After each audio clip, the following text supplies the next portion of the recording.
تو उसने अपने खून में शहादत की उंगली डबो डबो कर उमर अल ममलूक का नाम और ये तहरीर लिखी और तख्ती मुझे देकर कहा कि ये उमर की कब्र पर लगा दी जाए। मैंने ये तख्ती एक डंडे के साथ लगाकर उमर अल ममलूक की कब्र के सिरहाने लगा दी।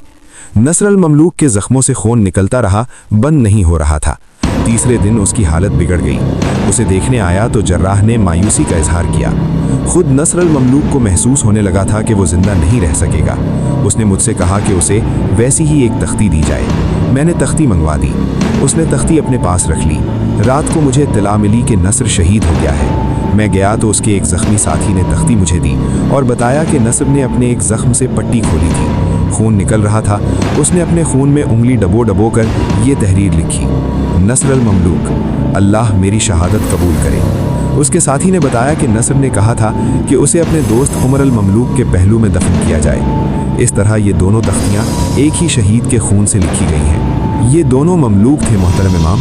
सुल्तान अयूबी ने इमाम से कहा, आप जानते होंगे कि ममलूक किस नस्ल से हैं। ये उन गुलामों की नस्ल से हैं जिन्हें आज़ाद कर दिया गया था। हमारे रसूल अकरम सल्लल्लाहु अलैहि वसल्लम ने गुलामी को ममनू करार दिया और फरमाया था कि इंसान इंसान का गुलाम नहीं हो सकता। ज़रा देखो इन गुलामों ने कैसा कारनामा कर दिखाया है। ये आज थे लेकिन 20 आदमियों से इतनी बड़ी कश्ती छीन कर ले आए हैं। मुझे अपनी फ़ौज में ममलूकों और तुर्कों पर जितना भरोसा है और किसी पर नहीं। अब इंसान फिर इंसान का गुलाम बनता जा रहा है। इमाम ने कहा, हुक्मरानी हासिल करने के जतन इसीलिए किए जाते हैं कि इंसानों को गुलाम बनाया जाए, लेकिन इंसान समझता नहीं कि तख्तो ताज किसी के साथ कभी वफा नहीं की। फ़िरौन भी मिट्टी में मिल गए। खुदा ने हर उस इंसान को इबरतनाक सज़ा दी है जिसने तख्तो ताज से प्यार किया, और हर उस इंसान का खून बहाया जिससे उसे अपनी बादशाही के लिए ख़तरे की बू आई। सुल्तान अयूबी के मुहाफ़िज़ दस्ते का कमांडर एक आदमी को साथ लिए आ रहा था। उस आदमी की हालत बता रही थी कि बड़े लंबे सफ़र से आया है। कमांडर ने करीब आकर कहा, काहिरा से कासिद आया। क्या खबर लाए हो? सुल्तान अयूबी ने उससे पूछा।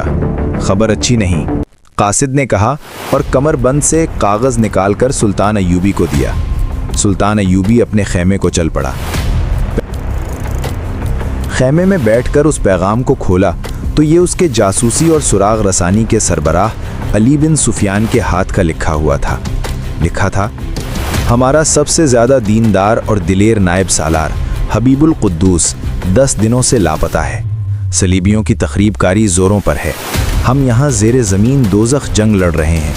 ईमान फरोशों की तादाद में इजाफा होता जा रहा है। इस मसले पर आपको परेशान होने की ज़रूरत नहीं। हम दुश्मन को कामयाब नहीं होने देंगे। परेशानी हबीबुल कुद्दूस ने पैदा कर दी है। उसका कोई सुराग नहीं मिल रहा।